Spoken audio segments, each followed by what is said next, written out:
Hey guys, how's it going? Welcome to the Shrewsbury Biscuit podcast. We're coming to you today from the Loopy Shrew. Thank you so much, guys, for letting us come and sit and use your premises. It's great.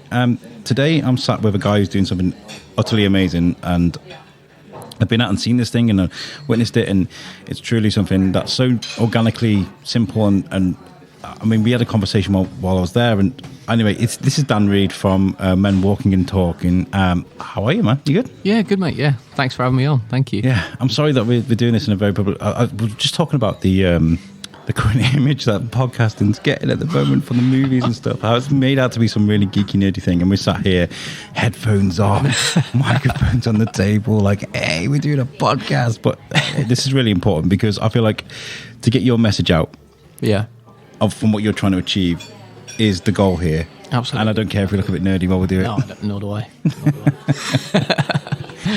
So Dan, let's get a bit of background from you before we start talking about Men Walking and Talking, which we'll dive right into. But where are you from originally? Are you Shropshire lad? Or? I'm originally from Somerset, near Bridgewater in Somerset. Moved up here. Met my wife, and she's from Cheshire, so we moved up here. She got a job over this way, and we moved up here about 11 years ago now. So. Oh, cool. Yeah. 11 years. Yeah. What was that like for you moving up here? I mean, going from down south. I mean, I've spoken to a few people actually that have migrated both north down south and south down north. Like, how was that for you as a transition? Was it? Did you notice it or not? I think Somerset's the same sort of it's the same sort of area, same sort of rural sort of feel to it. So it's the same really. It's not too much of a difference apart from being near the coast. That's probably the only difference, I think, really. Miss the sea. Yeah, miss the sea a bit, to be fair. I would too, to be fair. You go on holiday, you go abroad, and you're thinking, this is good. But I imagine during the winter, looking at that horrible grey sea, and then the summer comes out, and you're like, I love you again. Yeah. Exactly. Yeah. So I love it up here. No, I love it. Great people and really nice area. So it's a great town. Yeah.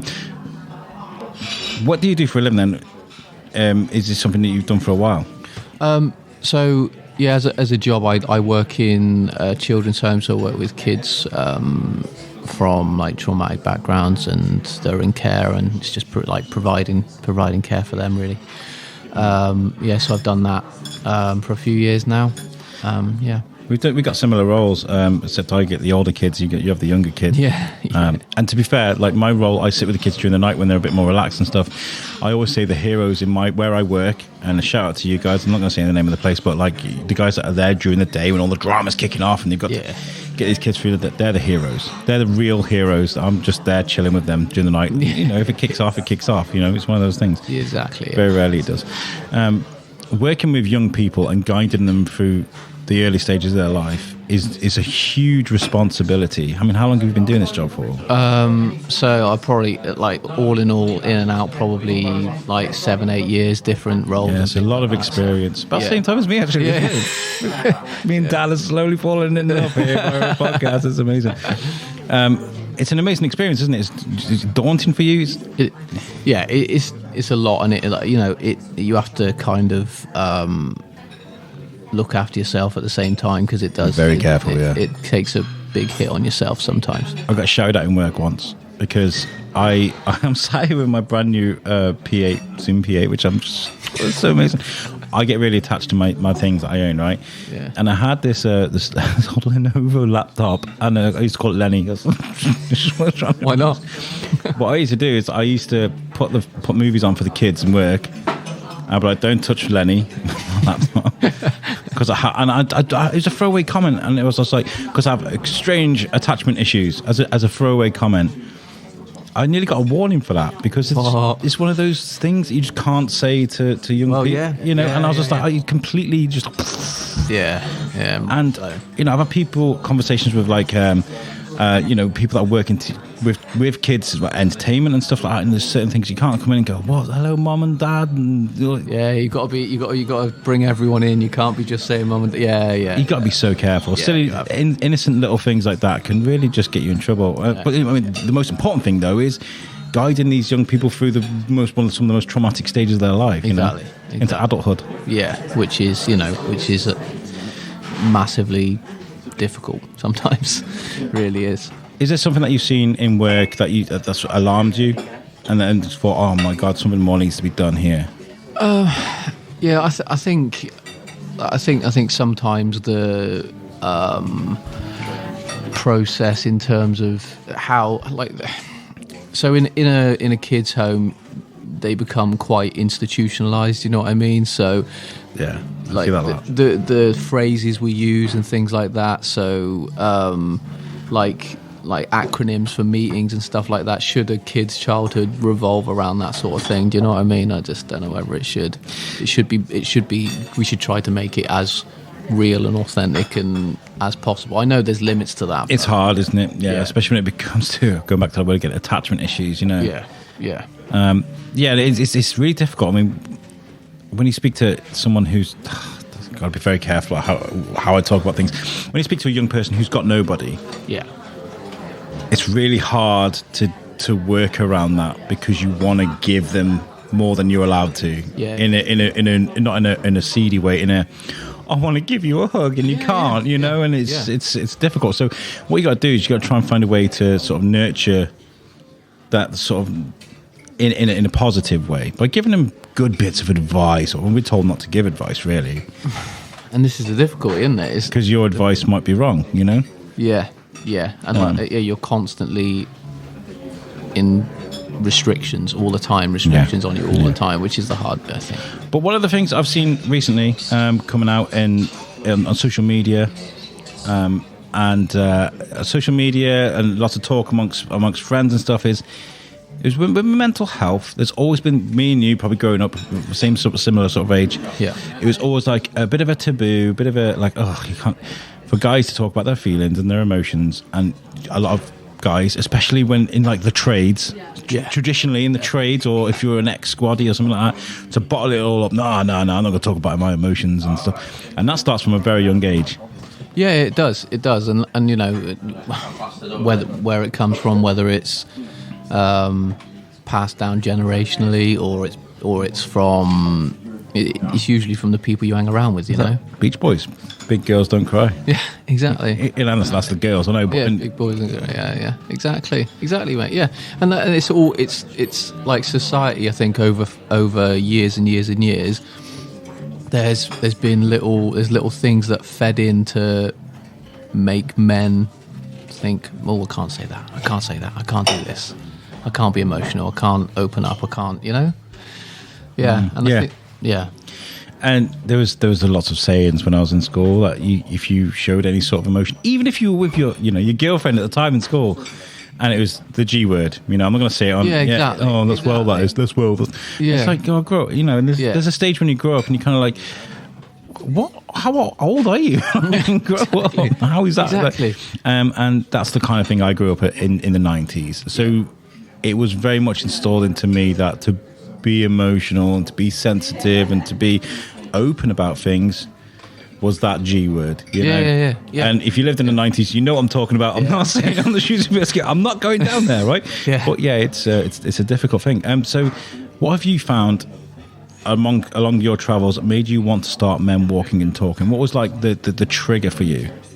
I think probably like the trigger point probably a year and a half ago and things, and I was I don't know, I didn't really know why I wasn't happy, but I wasn't happy, and I felt down and low and depressed probably at the time. And then I started thinking, well, I need to go on. This didn't happen like in 2 minutes. I had my whole man head on of, I can't do this. I'm not doing this. I deal with my stuff on my own because I'm a man. Do you know what I mean? And it took a long time for me to go and do something about it.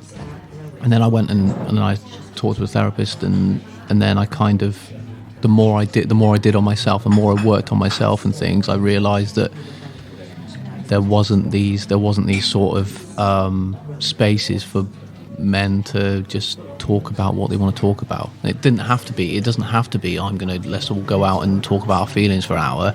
It can be just, I need to get something off my chest from the week, or it's just, I've had a tough few days or whatever, you know what I mean? And I think the more and more guys were suppressing stuff and pushing stuff down, problems started to happen that really shouldn't have happened in the first place. If they had that point where they could just, I'm just going to get off my chest tonight, I'll go and meet the lads and we'll go for a walk for an hour and we'll just, And it's crazy how things get changed in translation and how things translate differently. Like the idea of the guys going down the pub, right, and having a pint. Yeah.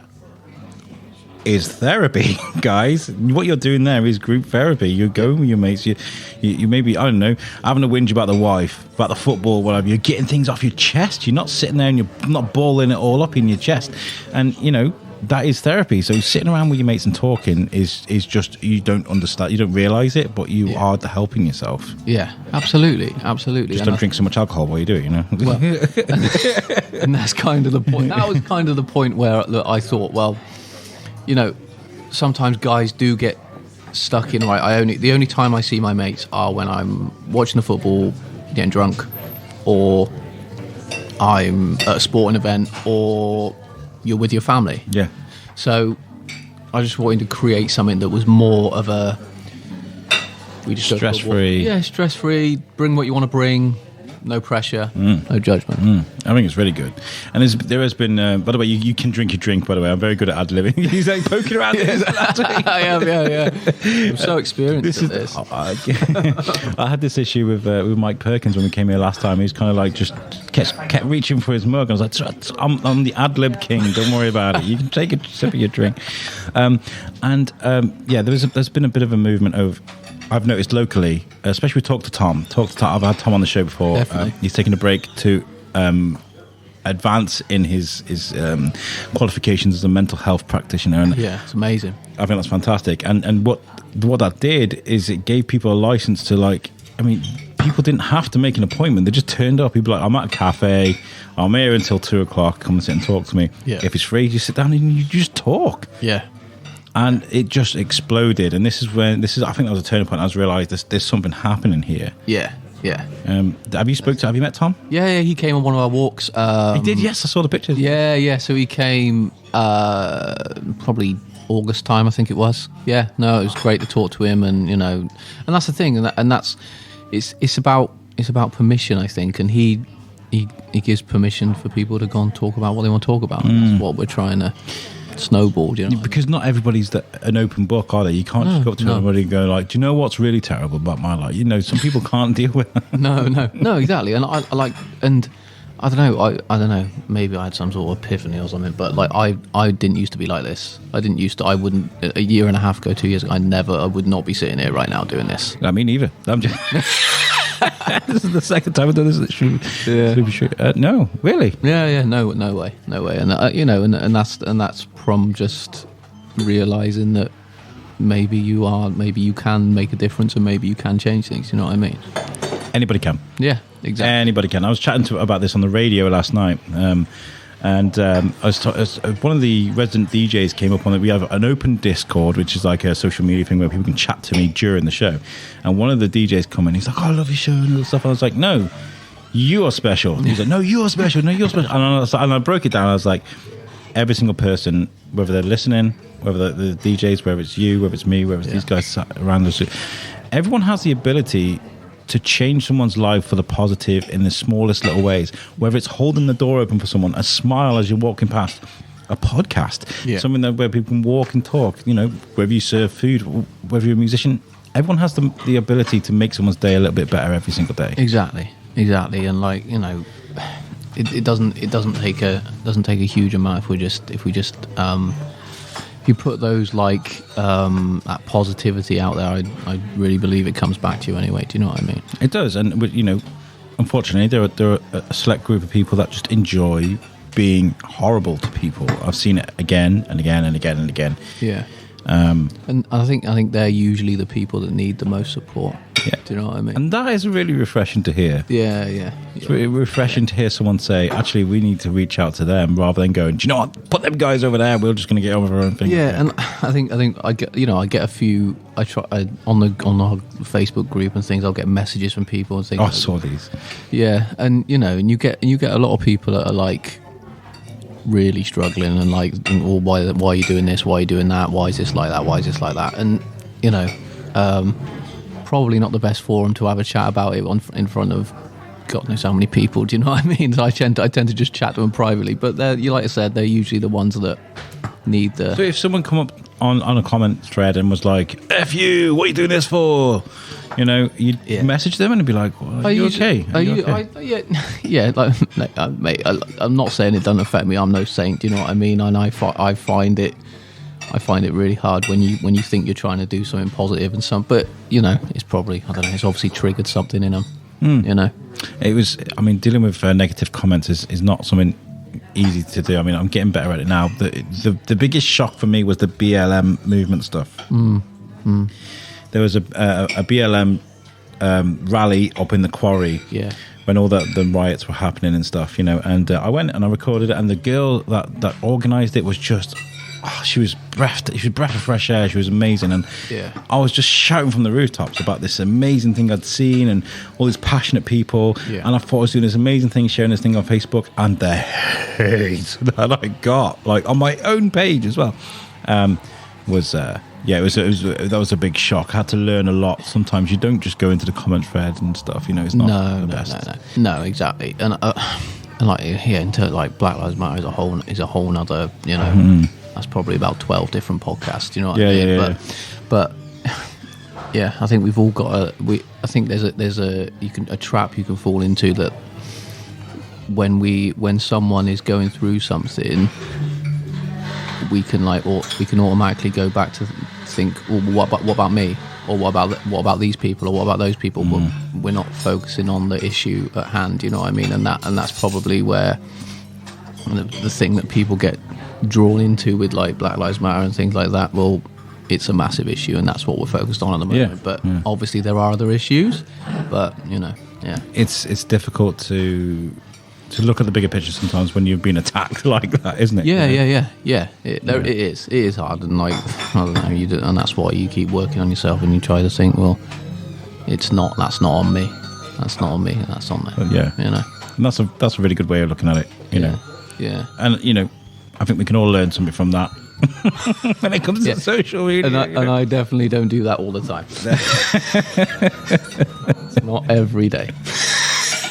Okay, so you're thinking of this idea of how to get people to open up. I mean, is it originally just an idea of how to get people to talk? And did you have you're just going to walk, or did you have to come up with a load of different ideas and pick which one was best to work for you? No. So I was thinking about what way I could get men to come together, but at the same time, the focus isn't on. The focus is off the talking, if you know what I mean. So whether that is in terms of the walking and that, it kind of takes away from you're not thinking about what you're saying so much, and that's where blokes tend to, in my experience, tend to talk more openly, I think. Yeah. And so it's nice when you're around a group of people that are. I mean, I came to one of your walks. I did, and I was like, "I'll come back." I never have. I'm a busy guy. What can I say?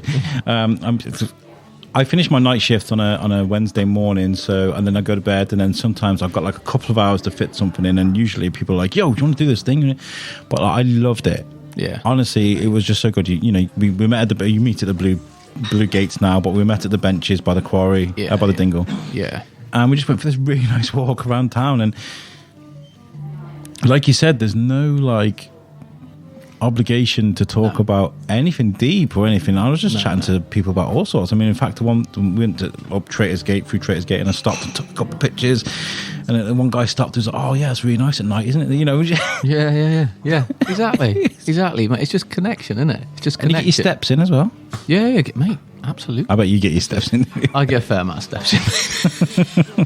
I was up the Wrekin yesterday. It's like, I don't know, you just get a bug for it, I suppose. Just getting out in nature and just clears your head.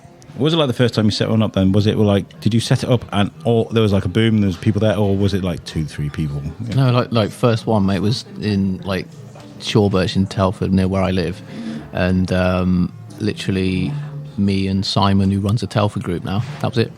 Me and him. Yeah. And then we talked about, this was like middle of lockdown and that. Well, when we were allowed to meet up, obviously. Yeah. But and yeah, we literally talked about our experiences from the last year and a half or whatever, and it was great, to be fair. Never met in my life at that point, so Amazing. yeah. Amazing. I feel like it's good. It's a good icebreaker. I mean, after your talk, I got a couple of emails of a couple of guys. I really like the idea of the biscuit, and we started chatting over emails and stuff. It's an icebreaker. It's a good way to network with new people, to make new friends, to find people that have similar sort of likes to you and stuff. Like you said, pressure free. Yeah, exactly. And it's free as well. You don't have to pay for Exactly. it. There's no, and like some guys message me sometimes like, oh, how much is it? I'm like, no, I'm not charging you to come for a walk. Do you know what I mean? It's not about that anyway. It's not about the money. Definitely not. So, yeah. Well, this thing is growing and growing and growing. I'm seeing new venues, new places added to it. I mean, you're doing Telford. You're doing, I saw Chester. Yeah.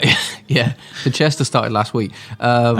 So you're going to tell me to run them off now, and I can't even remember. No, you don't have to. But I mean, so we got so we have 3 in Worcestershire, 3 in Shropshire, and then 1 in Cheshire now. So, yeah. nice. Yeah, it's nice. It's good. It's good. Well, this thing growing at such a pace. Is there any official sort of noise, anything that's coming towards you, like where like maybe it become a locally registered thing? That's kind of the plan at the moment, to change it into a community interest company, which is it's like a non-profit and organisation. That's what we are. Pretty much. Yeah. So that's the plan at the moment, and we're going through that process at the moment. So yeah. I'm taking pictures as we're talking. Yeah, me looking really awkward. I'll take pictures of my beautiful PA. People obsessed. These are brand new microphones as well. I love it. Becoming a CIC would be very helpful for you guys, because then you could be like, we can get funding, and we can. Exactly. I don't know. Maybe we can put an event together, or Yeah, and that's definitely the plan. That's definitely the plan. I've got loads of ideas for it, and I spoke to my friend Stuart Goodwin, who came on a podcast a while ago. He's an actor, friend of mine, but he's also a guide from up in the Highlands. He's a Highland guide. Oh, wow. And I messaged him this week, and I was like, for the summer, I want to do a hike and get some tents, some beers, open fire. We'll take cameras and microphones, and we'll just make it a thing. And he's like, yes, and all the yeses, Yeah. Because that, for me, that is like the idea of like really like going out on an adventure, especially if it's people you don't know. Exactly. That to me sounds amazing, and I don't usually like people. That's a joke. Oh dear. Yeah.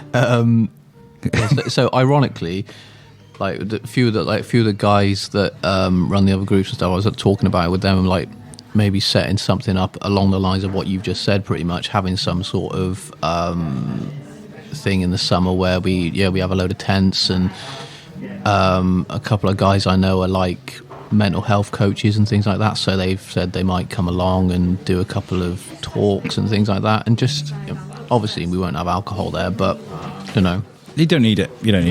I mean, exactly, when there's that connection, mate, it's of course. Yeah, it's very primal.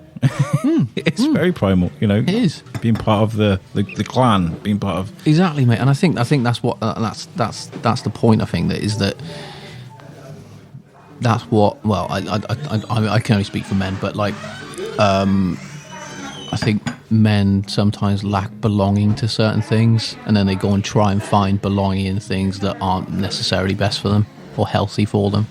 Do you know what I mean? Rather than something that's doing good for them and other people. Do you know what I mean? I think the best thing, this is going to sound really insane, but there's a Netflix TV series called You. I don't know if you've seen it. No, maybe, I don't know. It's about a psychopathic serial killer. But, okay. There's a scene in the latest season where Joe is this guy who just doesn't fit in. I'm trying not to spoil the show because it's very good. Go and watch it. It's really good. Yeah. And he struggles to fit in, which is kind of why he becomes the way he is. He kind of gets attached to people, becomes a sort of super obsessive, which usually ends up getting somebody getting murdered. And he goes on this, like, he gets forced to go on this camping trip with these guys, and they're like, right, we're getting naked, right? And he's just kind of like, oh my God, this is terrible.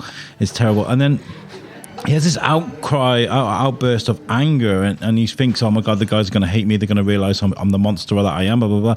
And they appreciate it, and they're like, oh no, we love it. And he's like, oh my God, I fit in. Yeah. This serial killer is kind of like, oh my God, these are my people. Yeah. So if it can work for a serial killer, it can definitely work for you. Yeah. So. And we're definitely not going to get naked. So. I have done that before.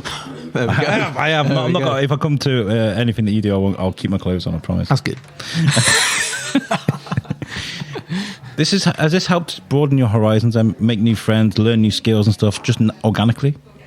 Yeah, definitely. I think it's probably opened up when I started doing this sort of thing. I think it's opened up conversations with my closest friends as well that I probably didn't have with them before. In terms of like just having chats about things that like meaningful things, you know what I mean, that I just didn't chat with my mates about because of all that male bravado going on. Well, you've lowered your barrier, haven't you? Yeah. People are like, we can speak to Dan about that. It's fine. Yeah. And I like to think so. And at the same time, I think the walks kind of, each guy who now does a walk, it kind of empowers them to do the same thing. Yeah. Which then brings people into, and that. It really is something beautiful. And what I like about it is, okay, right, this is going to sound terrible because, I don't know, it's a risky thing to talk about. And Amy was supposed to be here today. She's not here today. She's got something personal to deal with. But I would have loved her input, which is why I wanted to hear. But there was a comment on one of your... it's my phone. And it's attached to my mixer, so you heard that. But there was a comment on one of your threads, and it was, where's the thing for women? Or something like that. Why are we not doing something like this for women? And I kind of like... I clicked a bit, and I was kind of like, okay, right, I know there are women out there that desperately need help. Yeah. Set aside from everything else. Absolutely. You know? Yeah. But they're like, this is so like new when it comes to men talking openly about their mental health and the issues that are going through. We need to nourish this. We need to nurture it. Like, this needs to happen. Yeah. You know? Yeah. I'm sorry, I just rambled on a bit because I feel like I've got to be very careful how I talk about this. I hear you, ladies. I genuinely hear you, but the guys too need this, you know? Yeah. And that's it. And like, I think there's no easy way of doing it. You have to just go and make it happen. You have to like stick your head out there and just be like, oh, I'm going to go and do it. And, you know, and that's scary. And like when I first started this group and I, first started the Shrewsbury one, moved it from like where I lived to Shrewsbury, and then kind of grew. But you sit there on your phone, you're like, I'll put a message together and I'll put it on the For Love of Shrewsbury Facebook group. There's about 5 million people on there. Shout out to Lorraine Fletcher. So I put it on there, but and then I put my phone in my bedroom, didn't look at it. Just didn't look at it for 2 hours. Because I was like, oh my God, what's the reaction going to be? And the reaction was only positive. It was amazing. But in my head, and probably 30 odd years of whatever, I'm thinking, oh God, there's going to be people thinking whatever of me, you know? But it wasn't like that. It wasn't like that. And that's the perception we got to change, that it is going to be obviously, like that, because it's like, it's massive, it's growing, and it's very positive and stuff. Yeah, it is. And going back to like ladies and things, I think, they're probably, it would be great to have another group that was just for women to go. Do it, ladies. If you feel like you want to make something that's similar to what Dan's making, please, genuinely, I'm not doing this in a provocative way. Go out and make something. Yeah. The more people we get out there talking about their feelings, the more empathy I reckon we can sort of spread. And empathy is really important. You know, I'm seeing a huge loss of empathy when it comes to social media, out on the roads. The roads are just a nightmare at the moment. Like, it's just that's a deep eye roll. It's a nightmare at the moment where people just feel like they can just say and do what they like at the moment. And yeah, you can. I mean, crack on. You know, freedom of speech, blah blah. To an extent. To an extent. But you need to just think about how that's going to affect others. Yeah, you know, and that's it. And I think like we all have our days where we feel rubbish and we're projecting it onto other people and stuff like that. And I probably do that sometimes. and I know for a fact I do that sometimes. I definitely do it. Do you know what I mean? But it's like, if I think that was one of my main reasons behind this group. I think like society needs more like empathetic, compassionate men. Do you know what I mean? And that aren't worried about being that tough and all that stuff that goes with it all the time. I'm not saying you can't be that sometimes. You can be the way, you know what I mean. If that's you, that's you. But it's not true, is it? You don't need to be that bravado, you know, alpha male type thing. I've always put my hands up, and I've always said I've never been an alpha male. I can't do with peacocking and just flexing my muscle with every guy that walks in. Exactly. No, I'm chilled. I'm just in the corner with my podcast gear, exactly, looking like a nerd. And there's nothing wrong with that. Are there any lessons that you've learned from the beginning right up until now? Is there other mistakes that you've made that you wish you hadn't, or is there something that you wish you had have done but you didn't? You know? Yeah, there's some. I don't know what I'll say them on here, but but yeah, I don't know. I think the main thing about it is I just try to. What I try to do now is try to include as many people as you can, because people just want to help. Do you know what I mean? It's not something I've done on my own. It really isn't, because I wouldn't be sitting here now in the position it's in without 6 other blokes who run all the other groups for me, and you know, they're all making a difference in their individual communities. Do you know what I mean? By just coming out every week and showing up. You know, I feel like, you know, if I was going to put my 2 pence in, which is very rude of me, but like something like this needs to be as organic as it is right now. Yeah. I think as soon as you start getting like a committee together that decide what goes here and what goes there, and it doesn't become as natural as it is now, that's when it sort of loses its thing. So I think you're doing the right thing. Yeah. That's my way of saying you're doing the best thing possible for this. Thank you. Yeah. Letting it grow at the speed that it is, because it's got to be natural, because that's what this thing is. Exactly. And it's like you said, it's organic, and it's just there's no like red tape about, oh, you got to register here, you got to do this before you come and all that. There's none of that. It's you show up and we're there every whatever day of the week it is for that hour. What's your emails, messages, and things like are they going nuts at the moment? People messaging you? I mean, I know I message you and I'm like, hey. No, it's yeah, I was looking at like, yeah, you get a lot of message from people, just stuff we're trying to do, even outside the groups and stuff. Like we're trying to, we're going to be on an app soon, so it's called like the Hub of Hope. So like you'll like search in whatever area you're in, and like well-being and mental health organisations will come up in that area. So we'll be on there soon, which will be great. And you know, all sorts of things like that. Yeah. There's something that's happened to me recently, and this is going to be an odd way of explaining what I'm trying to get across, but I was going to do for February, I think I mentioned to you, every day of February I was going to do a podcast at 10 a.m. for Mind, right? Yeah.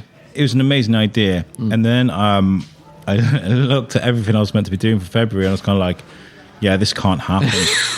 And the reason it can't happen is because I would be raising money for a mental health charity while doing something that would really badly affect my mental health. I know for a fact that if I was trying to squeeze everything in 10 o'clock and then move everything around, and it would just really stress me out and cause me a lot of issues. So I'm going to have to cancel that. So there you go, guys. That's the official thing. I'll message everybody that's involved. We can't do that. I can't physically do it. Is there any precautions you're sort of taking, or any sort of thing you're doing so that this doesn't, you know, sometimes you're probably hearing some terrible things that people talk about, you know? Yeah. Are you going to get counselling, or, you know, how are you going to keep fresh? Yeah. So I still go to therapy and things, once every 6 weeks. I work with a life coach who kind of helped me get to this point where, like I said, I wouldn't be doing it. I just wouldn't be doing it otherwise. Yeah, big shout out to Lee. And hi, Lee. And yeah, so I don't know. I think it's just making sure, like like yesterday, just walked up the Wrekin yesterday. That's massive for me. Just clears my head, clears my mind. And also shutting off social media a decent hour. Do you know what I mean? There has to be a point. Do you know what I mean? Word. Yeah. I said to my wife, I said, all right, okay, so because I was going to go and do a few things. I was going to find a coffee shop. I was going to sit here with a laptop, and I purposely, you don't see a red bag with me now, I purposely left my laptop at home because I said to my wife, I said, I'm going to do this interview with Dan. I'm going to come home. I'm going to turn on the PlayStation. Yeah. I haven't done that in about 2 weeks.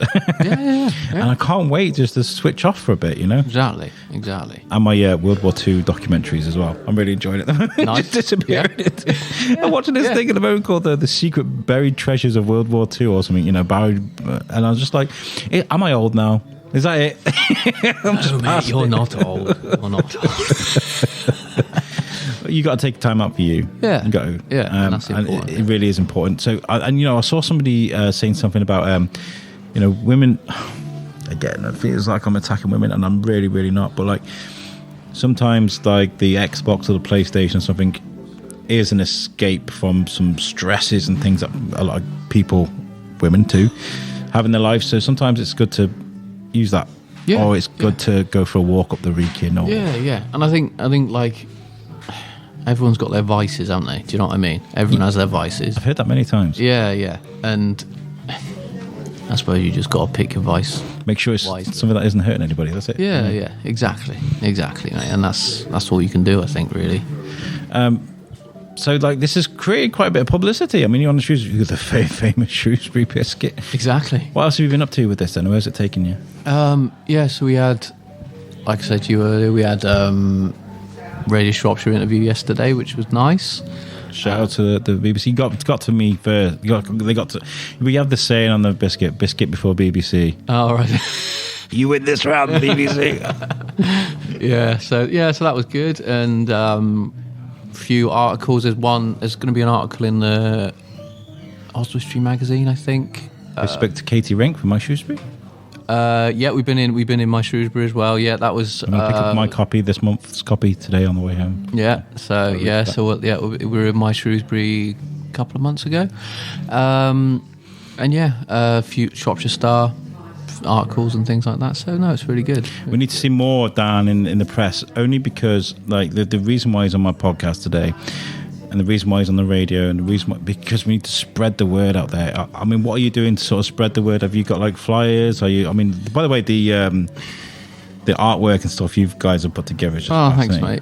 Yeah, I was quite happy with that, to be fair. So we'll be trying to put out some like more flyers, more posters, things like that. Across like all locations where we're walking and stuff in the next couple of months. Just going for what would be just a light bulb moment. Yeah, I'm going to give this to you one for free. Okay. So like things like you've got these festivals that come out. Beffy runs Oktoberfest, the food festival, things like that. What about a couple of benches that are put together that are just from you guys, a couple of men walking and talking, a bench where people can just sit and chat? That'd be really cool, mate. That'd be really cool. And just like, just a massive banner behind it or something. Yeah. That's it, mate. Yeah. And like, no, that'd be, no, or exactly. tents, so you can't even, people, you just walk in. Yeah, exactly. Exactly. Just have a chat. I don't know. I feel like we need to show that this is a thing that people are using. Do you know what I mean? Like, there's nothing to be ashamed that you don't put it in a tent.